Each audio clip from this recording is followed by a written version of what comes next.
our health promotion and education project proposal.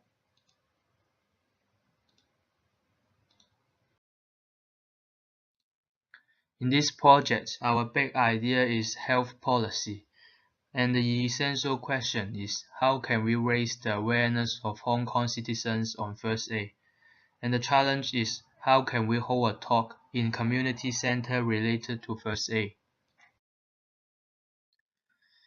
This is the literature review we have found. The literature review is focused on the importance of promoting first aid for all citizens in Hong Kong. One of the bullet points is this can increase the out-of-hospital cardiac arrest survival rate. The percentage of people receiving first aid training in Hong Kong is low by comparing with Washington, New Zealand, and Sweden. The survival rate in Hong Kong is the lowest when comparing with other Asian cities. Another bullet point is this can decrease the rate of abusing ambulance services. Calling ambulances to handle such non-emergency cases reduces the availability of ambulances and ambulance technicians for responding to patients who need emergency ambulance service. The public are encouraged to equip with basic first aid skills, which is enough to handle simple and non-traumatic injuries. This is the questionnaire we set for the individuals in order to provide some basic information for the needs assessment. And these are the questionnaire results we have found.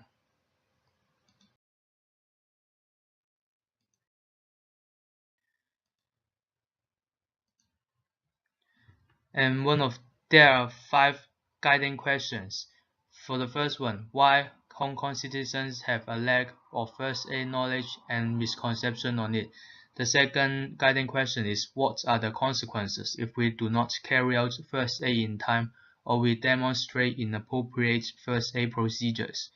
For the third one is what are the most common accidents in home and how to treat them, and what kind of people suffers these accidents in home and the most. For the fourth one, how could Hong Kong citizens enhance their first aid knowledge and skills? And the last one, why is first aid and first aid education are important to us? This is the first guiding question, and we have found that although the public has a positive attitude towards first aid education, the public lack of motivations to amend their misconceptions. And over 90% of the Hong Kong citizens agree that it is important to learn first aid knowledge in their daily life. And more than 50% of citizens believe that it is the responsibility of the professional medical staff to provide first aid services. For the second guiding question, we can find that if there is no treating a burn long enough, the heat from a burn travels deep into burned skin and damages tissue under skin. And the second example is tilting the head backward during nosebleeding. Black flow of blood to the trachea and throat will cause gagging and inhaling of blood. It would even obstruct breathing if it is serious. And for the third example is for falls and bruises. If we use the inappropriate method, internal bleeding will increase, also the swelling and pain. For the third guiding question, we found that according to a survey about children home safety conducted by Hong Kong University, 48% of children have experienced collision, and the treatment is we can dress the wound with clean dressing. And according to a survey about elderly home safety conducted by the Hong Kong Polytechnic University, 16.7% elderly have experienced falling in the past 12 months. And for the fourth guiding questions, we have found that joint first aid courses from 4 institutions in Hong Kong, such as Hong Kong Red Cross and St. John Ambulance. And the St. John Ambulance first aid course is we can find different courses, and we can also read some books about first aid. This is the website of St. John Ambulance. And for the last guiding question, we have found that first aid helps reduce the severity of injuries and raises the out-of-hospital cardiac arrest survival rate, and this can lower the financial costs of hospital and the government. And first aid helps build stronger bonds among communities and bring people together. And first aid education can also raise people's awareness and intervention. And these are the guiding activities and guiding resources. For the guiding activities, we can deliver questionnaires to the general public at all ages, and only 19.1% of the respondents have received first aid training before. The rate of receiving first aid training is low. The promotion and the satisfaction of first aid knowledge is also deficient among Hong Kong people. However, they have positive attitude to receive the first aid education. And the guiding resources are the data collected from the questionnaire, an interview with an experienced first aid tutor, Angus Tam from Hong Kong Red Cross, to understand the current situations of first aid in Hong Kong. And the resources also include the video clip taken during the interview and the reports from Red Cross St. John and other NGOs related to first aid courses training. And the last one, we can list some literature and journal related to first aid.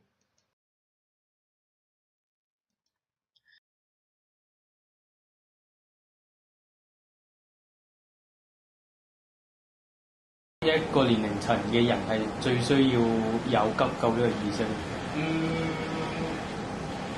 最需要有急救意識，其實我覺得每個階段都應該要有。如果你咁講，除咗老一輩嗰啲啦，因為可能佢哋能力上或者體力上佢哋唔能夠應付得嚟啊。相對其他，如果你話由10幾歲去到我諗去到50歲呢個階段，其實都應該要有，係啦咁樣。會唔會話覺得邊一種急救方法係最需要學？邊一種嘅救得方法啊？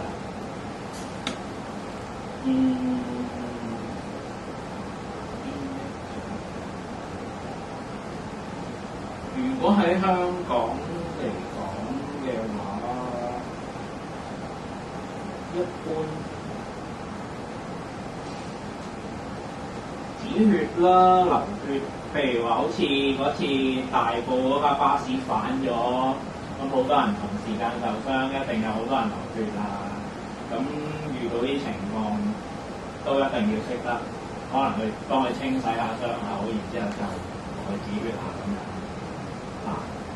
骨折相對嚟講就難啲嘅，如果以一般普羅大眾嚟講，咁但係起碼同埋個急救嘅優先次序，我哋都係先處理咗流血嗰班先，骨折係永遠擺到最後，除非佢個骨折嗰個斷骨嘅位置係傷及內臟，係啦咁樣嘅啫，其實。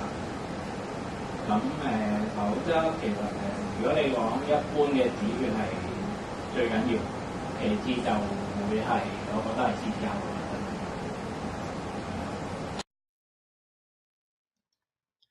These are the goals and objectives. For short-term goals, introduce and deepen the first aid knowledge of the public, and to eliminate misconception for first aid among citizens. And long-term goals is we can raise the awareness of first aid of the public. And the overall objectives are, by the end of the talk, 80% of participants will be able to answer all our questions about first aid correctly. Another objective is we are going to have 100 followers on our Instagram page about first aid education 2 weeks after the talk. And the target participants and venue in our project is general public who are without enough first aid knowledge or less interest in first aid, and the venue is at a community center. These are the interventions. For the primary prevention, we can educating citizens some first aid knowledge to prevent the situation getting worse. And for intrapersonal factors, we can sharing first aid knowledge in our talk and the interview video. And for community factors, we can invite some social worker, the social networks. For example, Instagram, posting first aid related information to enhance the skills and knowledge of first aid. These are the program rundown of our project.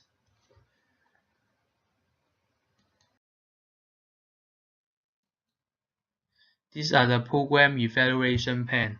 For the process evaluation, we can ask some short questions before moving to the next session. And if the participants are able to answer the questions, this can help us to ensure that the participants understand the previous section before we talk another session. And for the summative evaluation, we can give some questionnaire to the participants after our talk. And if 80% of the participants will be able to answer all our questions about first aid for the talk correctly, this can ensure that we can successfully enrich participants' first aid knowledge. These are the resources allocation. For the resources, we require a projector, screen, and computer for showing PowerPoints and video. And we also need 2 microphones for elaborating the slide. And we also require 30 true or false sticks for the participants to answer the short question. For summative evaluation, we require the questionnaire for the participants, and we also require some pens for the participant to answer the question. And our manpower allocation. And during the presentation, we require 2 students for each section, and we need them to take turns to present. And one of the students are required to controlling the slide for PowerPoint.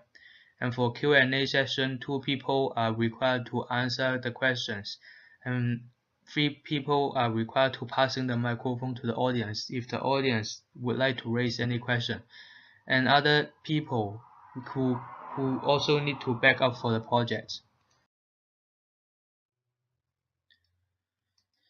And these are the contingency plan. What if our group mates cannot arrive in time? We can assign another group mate to finish the part that is responsible by the latecomer. And we can also continue the talk and skip the part that is responsible by the latecomer. For another contingency plan, what if no place to hold the talk? We can try to find another places or hold the talk in school. And for the third contingency plan, what if not enough people attending our talk? One of the solutions is we can teach the public by posting those information on social media, for example, Instagram. Then another solution is we can continue the talk and invite people outside to join. And these are the video of our implementation. 如果你哋，我相信你哋大家都試過燒傷啦，即係淥親啊嗰啲啦。咁你哋淥親嘅時候咧，會唔會用啲偏方啊，例如豉油啊、牙膏嚟處理淥親個傷口咧？咁你有冇用過？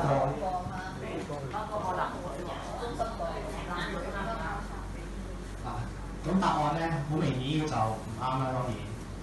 咁點解唔啱咧？我哋之後嘅同學都會講到㗎啦。 同我做完之後，就會減少你哋跌低嘅機會啦。同埋，如果有時凍嘅時候做呢啲健身都令自己身體可以保暖啲嘅。係呢啲係咪？呢度睇到。好，中央咩？好，中央第一次先，我哋做呢個先，上次點樣做？嗱，跟住你咁樣同我一齊做。呢度，唔使望呢度啊，望做你第一把。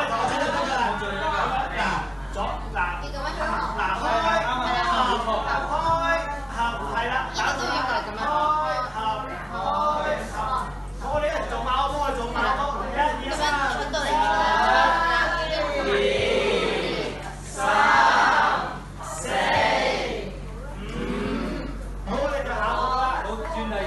就舉送啦。第一步咁樣有個紙牌咧，我揸住紙牌先。揸住嗰個折角的同埋交叉嗰個先。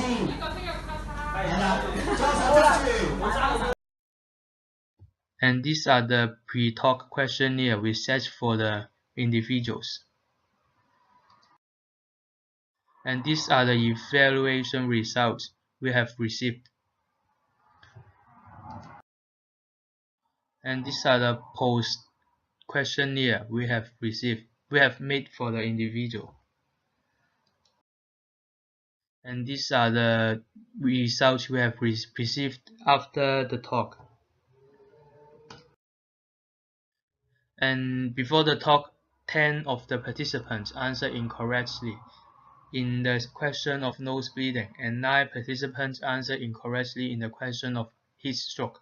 6 of the participants answered incorrectly in the question of gritty in eyes. 5 of the participants answered incorrectly in the questions of bruise. 7 of the participants answered incorrectly in the questions of choking. After the talk, we can find that all the participants answered correctly in the question of scald, gritty in eyes, and bruise and choke. Only 2 participants answered incorrectly, even they have seen our talk. And only 1 participant answered incorrectly in the question of heat stroke. And this can indicate that all the participants agreed that our talk strengthened their first aid knowledge on home accidents. These are the timeline of our health promotion project. These are the references we have used for the health promotion project.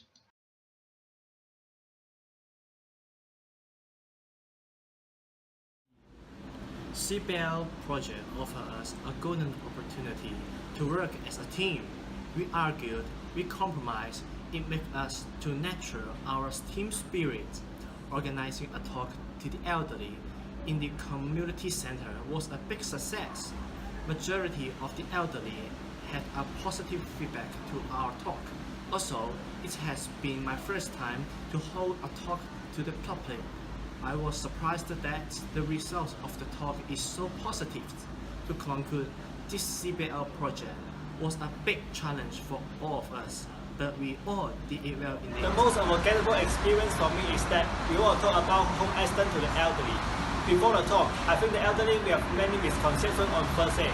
However, after we share the talk to them, I discovered that many of them are so smart and able to point out the right method for some home accidents, such as nose bleeding and scars. The experience let me know more about how the elderly feel towards the first aid and what will they do when they get hurt. Their personal experience helped me better finish the project. Hi, I'm Ivan Law. In this project, I have learned more about presentation skills, especially when I was trying to introduce some medical knowledge and first aid procedure to a bunch of elderly, which are the groups of people I seldom interact with. During the presentation, I always try to present slowly and repeat some keywords in order to ensure the elderly have received the key idea I want to present. Overall, this project is a big challenge to me, especially when I need to meet some new teammates which I am not familiar with. However, we all did enjoy in this program and make a big success. This project makes me feel unforgettable, and it is the first time for me to hold a talk at a community center, and the audiences are the elderly. And all of the elderly are willing to learn and correct their misconceptions about some first aid knowledge. And after the talk, the elderly appreciate me for correcting them, and it gives me a great sense of satisfaction, and I think it is very harmonious. Through this project, I have amended the perceptions on the elderly that they are stubborn and have many misconceptions on first aid knowledge regarding on the traditional beliefs. After holding the talk in a community center, I found out that actually they have less misconceptions that I expected, and they are willing to accept new things and raise many questions to ask us on their curiosity. I have learned a lot in communication skills and the importance of team spirits with our group members. After this project, I'm surprised by the level of first aid knowledge the elderly acquired in their daily lives. Most of the elderly are able to point out basic wound cares, but still have some misconceptions needed to be clarified. I'm glad to be the educator of them and correct the misconceptions they held. I've strengthened my communication skills when communicating with the elderly during the talk. Lastly, I'm thankful to the efforts and hard work paid by my dearest groupmates. In this project, the most memorable thing was that holding our first aid talk for the elderly. As we were told to hold the talk so quickly, we prepared the props within 1 week. Fortunately, most of the elderly gave us good response and willing to interact with our groupmates. All of us were touched after the presentation as it is successfully done and the interaction with the elderly was beyond our expectation as we expect the elderly would be silent during the presentation. After holding the talk in the community center, I found that it was really meaningful to hold and talk with the elderly, because not only the elderly can correct their misconceptions on first aid after the talk, our groupmate can also learn a lot during the project. I felt successful after the talk, as we have encountered a lot of difficulties during the project, like finding the venues for the talk. However, we had overcome all the difficulties and held a successful talk. My first time to do project with large group of people, and our topic is first aid. We hold a talk in community center. Before the talk, I'm very worried about the elderly, that they are not active enough, but at the end they are active in our talk. And they know some of the knowledge about first aid. It's very surprised me, and I feel grateful to participate in the project. And the project let me know more about the knowledge of first aid and the skills that I can use in other projects. Hello, I'm Inju Zhuan. In this project, we originally aimed to educate the general public about first aid, but we struggled to find the right venue for our talk. In the end, we changed our target group to the elderly and held the talk successfully. I'm grateful that I can educate them with the information they want and they need. I hope I will have another chance to educate another group of people. Being a caregiver and an educator have given me a huge satisfaction. In this project, I'm happy to have a talk to educate the elderly about first aid so they can have the right knowledge to handle accidents at home and prevent avoidable accidents happen. Moreover, I have a meaningful experience during the talk. During the presentation, the elderly's performance were out of my expectation as they were actively participated and willing to learn the correct first aid skills. We were satisfied to clear the misconception about first aid and saw their smiling faces. I believe both of us have a memorable